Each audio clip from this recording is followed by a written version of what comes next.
Hey y'all, just finished fishing Berryessa November 5th and 6th club tournament for the Reapers. This is just kind of a recap of what we saw. This is two different boats. He was fishing out of one, I'm fishing out of the other. And just going over what we saw and getting you guys up to speed with what you might be finding when you're out there. There are storms that are going through there, so that might change it a little bit, but for the most part, it's kind of that fall bite right now. To start off with, Saturday for me, I checked a bunch of the offshore rock. Actually, it's true for both days. I checked a lot of that offshore stuff, that like 30 to 40 foot. Didn't really see a lot of the fish there. So I pretty much left that alone. Did check it throughout the day, both days. Neither one of them played. So as for right now, that deeper stuff is not quite there. The storms may change that, but I don't think so. I think they'll still be up shallow. Did you find anything on deep? I found it a little bit deep on Saturday, but really what was working was the shallow stuff. Yeah, shallow. Probably that like 20 foot or less? Yeah, definitely. Somewhere on that 24 or less. I wouldn't necessarily say the top like 3 foot or shallower. They were kind of a little bit out from there. I don't know. Did you see anything? No, that's about right. Yeah. So Saturday, what worked the best for me was throwing in A-Rig with Bluegill Flash, the Flash Mob Junior, but the Bluegill Flash Kitex, the 3.8, and for the teasers, the 3.3 on weed lines, basically. Right after those weed lines, you watch the weeds fade out, and then it starts to get a lot more sparse. I was in that area.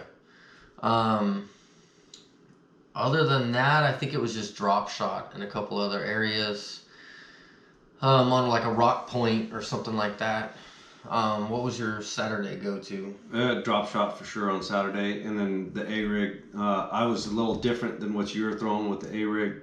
I was throwing the 3.3s in Rainbow Shad, and then the 2.8s for my teasers. I was just a little bit smaller because it seemed like the bait was a little bit smaller, so I wanted to go with that smaller size.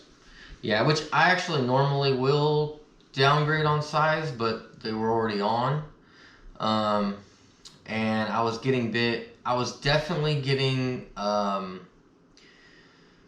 They weren't like fully eating it. They were hitting it and they were just loading up. I never actually felt like that slam on Saturday. That is. Yeah. I think that pretty much covers most of my Saturday. Almost all of my weight came from one specific spot, like spot locked in one spot and fan casting. It was actually like there's like a point, underwater point that runs out with grass on top of it, and that grass line was coming around and then coving in, and there was actually like a depression, so it was like a hump on the point, and then it saddles out and then goes up to the shore. And I was either going across that saddle or casting out into that little pocket or the back of the cove, and that's where a lot of my bites came from. Other than that, it was one here, one there. I did catch some really good crappie on some jerk baits while I was out bass fishing. Yeah. Really always fun. Crappies, yeah. Maybe not in a tournament, but always fun. Yeah. Was it like a little spread out for you for bite wise? Yeah, it was spread out, but realistically, most of my weight came from one area on the outside point. There were some other people that it kind of seemed like it was very key related. The times that I was getting bit, I could see bait in the area. If I wasn't seeing bait in the area, I wasn't getting bit for the most part, especially throwing that A-Rig. You could definitely tell that the bait has been changing though for the last couple times when we pre-fished, right? The bait was everywhere. Yeah. And this last weekend, it's starting to group up. Yeah. Like it's the fall transition. Yeah, starting to ball up.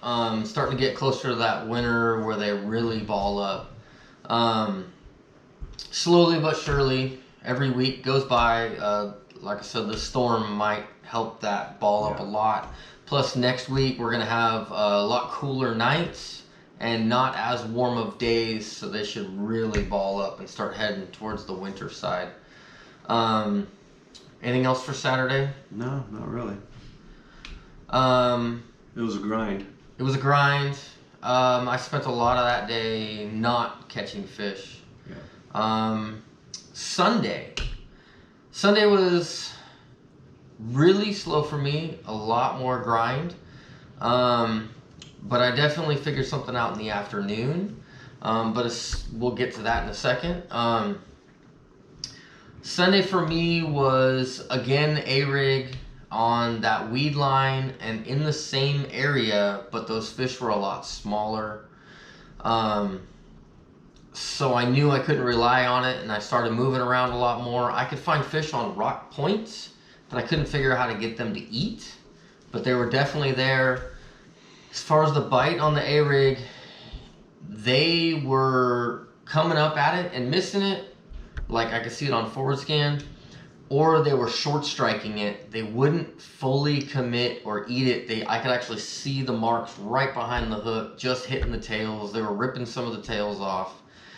They weren't as committed to the A-rig in that area as they were the day before.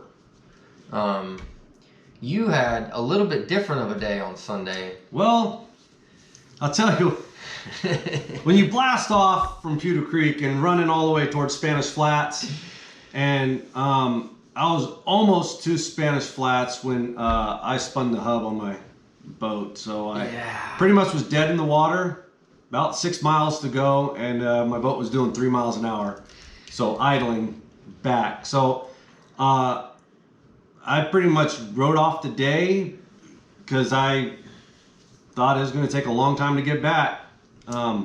So what I did, It did take you all day. It took me all day to get back. You did get to fish along the way, at least. Yeah, well, when I get to a bank that I liked, that had some weed line on it, I put the trolling motor down and then continue progress towards the ramp. Yeah. Burning bank, throwing the A-rig. In that, though, an active target, I saw a bait ball with fish coming up from deep, hammering it, and I knew that it was on, and we were catching fish. It just everything that went together to do it. I was like, man, I wish I had a motor to where I could run some. You spent a little bit down. more time to make weigh in. Yeah. I've been there before in a tournament. It's not fun. We were up at Wimpy's, had to make it back to B&W. We made it. We did not get as much time to fish as you did, and we did not do as well as you did either, obviously. Yeah, I still can't believe I got third place out of that day. Did get third place with a spun hub. Yeah. So who knows what would have happened if you didn't have a spun hub. Correct. And if anybody out there knows a good place to get my prop fixed. Yeah, let me know in the comments a good place to get the hub replaced. Recommendations. We're NorCal area, so let us know where that it's something in NorCal.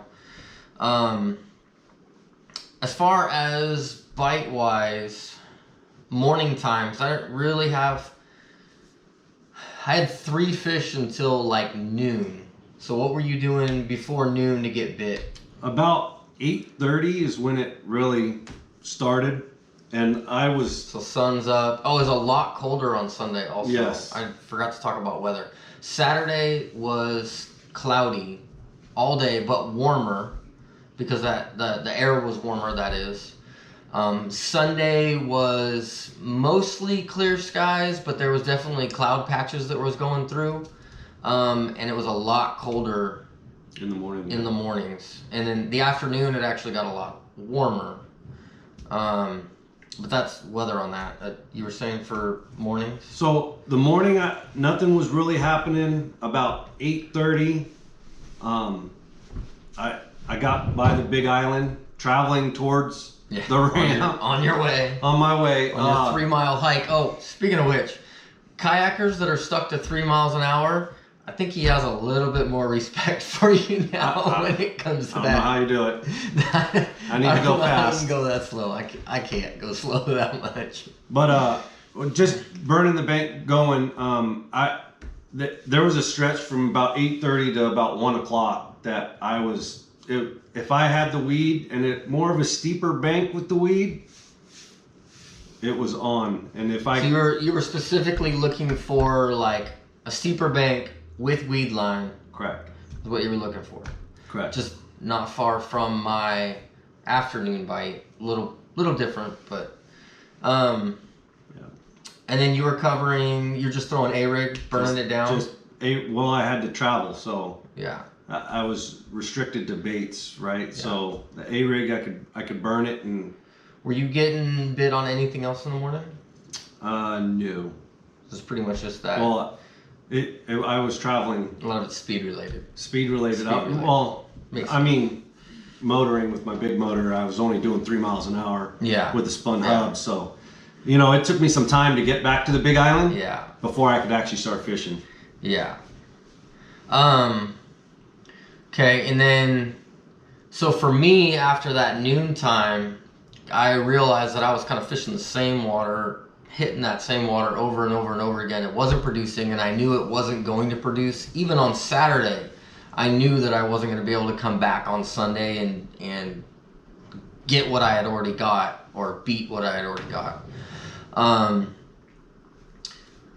So I actually decided to pick up and go. We fished basically the north side.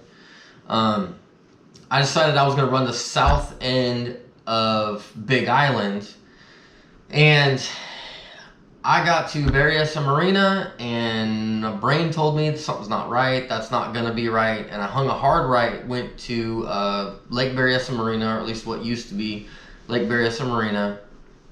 Went to an outside rock. Threw an A-rig across that outside rock point, and bam, right away, caught our fourth keeper of the day, and our biggest fish at the time. Tried working that outside rock. There was another boat down the way from me. Couldn't work that outside rock, and decided to just head in to kind of get back to that same scenario that I was at Saturday, where that grass line stuff is. And going down the bank, and it was just dead grass, dead grass, dead grass, dead grass. Got to the back of it, and I could see a bunch of coots in the back of this cove, and I knew that the grass had to be better back there compared to everyone else with that many coots back there. And sure enough, as soon as we got back into there, I started seeing through the grass on forward scan, I started seeing fish. And that is when I decided to pick up an underspin on a flashy swimmer. And I only made a couple of casts and picked up a 3.5, which was our biggest of the day. And then proceeded to pick up another 2.5 fish somewhere around there. And that's when all the bells went off in my brain to let me know that I had been screwing up all day, and I had started to focus on, because the cloud cover was gone, I started to focus a little bit deeper, but didn't see them deeper, but never put together the fact you need to go back shallow if they're not out deep. So once I did that, we picked up another 2+ to call out a fish, or I think we called out a couple fish, picked up our weight to a better weight. I mean, it's still, for post-storm, not horrible. It was 1145, I think was our total weight at the end of the day. Winning weight for the entire tournament was 1260 something. 1265. 1265. We had another 1230 something. Correct. 1145. He had 1144, 0.01 less. With no motor. With no motor, with a spun prop, had 1144. not that bad. Pretty good. Did better than I think I probably would have in that situation. Afternoon wise, were you doing the same thing? Different? Afternoon wise, I was looking at clock. I really wanted to go back to the back of coves. I saw you pull into that point, and there was a cove in between us that I saw birds back in there, and I really wanted to go in there, but I knew time wise I couldn't go in there. Yeah, and make it. And make it to the ramp, at least. Yeah. Yeah, those birds, once I saw those coots, I knew that's what. So you stayed mainly on just like flat banks or points. I dropped into a couple but still coves. Focused on weeds in the afternoon? Or? Yeah, all weed. Okay. I didn't even want to fish it if it didn't have weed. I fire up the big motor and do 3 miles an hour and wait and look for weeds. If we saw some good weeds that we liked, we'd shut it down, fish it, burning banks still, and then just pick up and kept going. So I'm guessing, I haven't asked him this, I'm guessing you ate all your snacks that day. Everything was eaten in the boat. Oh, I guarantee it was everything. Everything was eaten. I played on my phone. Yeah, I'm sure your little game, your little everything was done. Did you get your Wordle? My Wordle was done. I was good. Oh. I did it early. Everybody was shocked. Well, you had nothing else to do. Yeah, I didn't have anything else to do. As far as what I would concentrate on right now, if I was to fish Berryessa, I would probably stick in the weeds, stay in those shallow weeds. Afternoon. If you are not getting results in those weeds, with these storms and stuff, I would start pulling out to rock points. They're not quite out in that deep stuff, and they're not. Like a month or so ago, they were staying out deep and then migrating all the way to the top, and then migrating all the way back to the deep again. Right now, they seem to only be in that top half, that like 20 foot or less. Yeah. They're not really going into that like 40 foot, those deep edges. Even if there's a rock ledge that everybody fishes up on North End, that's just a deep, or like a sharp drop off, and that sharp drop off is on main river channel, and it starts at 0 right there at ground, and that ridge runs all the way out to 40 foot at the top. Yeah. And the bottom is like 60 or 70 feet, which should be a lot more, but since Berryessa is low. And they are not rolling down that, they're staying up in that top half, even in that, they're not in that lower. So they have plenty of room to move, and they have a highway to do it, and they're still staying up there. So again, I'd stick to that shallow stuff. I'd probably pick up an underspin, hop an LV. Did catch one on Saturday with that, but not enough to keep me going on it. Throw an A-rig. They are bait related. Their teeth are sharp. Yes. So they're not eating crawdads or anything. They're only eating bait. Look for those ambush points. Look for the ambush points. Basically, like that's what the weed edge is, weed the rock edge, lines. rock, points. Something bumps. they can sit and pick off that bait ball as that bait ball is going across. If you were going up there, what would you do? Same thing, different? Same thing. I'd probably end up on the east shore at some point in time. And I really wanted to go over there on Sunday. That was my goal. I was going to hit a couple spots, and then once the sun came up, hit that east side, running that weeds, and I just couldn't do it. I thought about going to East Shore once I figured out that shallow bite. I thought about going to East Shore. There's two things that pulled me out of it.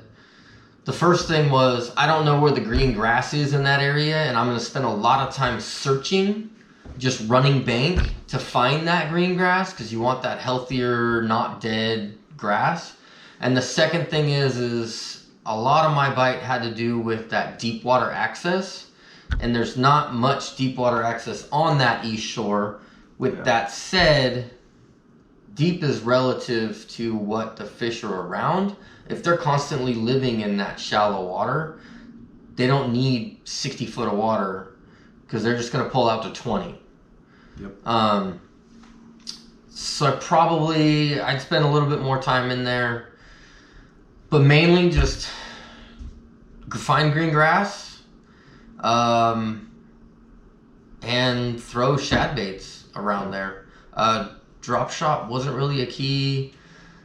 Carolina rig wasn't really a key. I saw a lot of fish on the active target run from the drop shot. You'd throw that drop shot out, you'd drop on top of their heads, and they would actually like spook away. You'd see them like skiddy out of there and take off.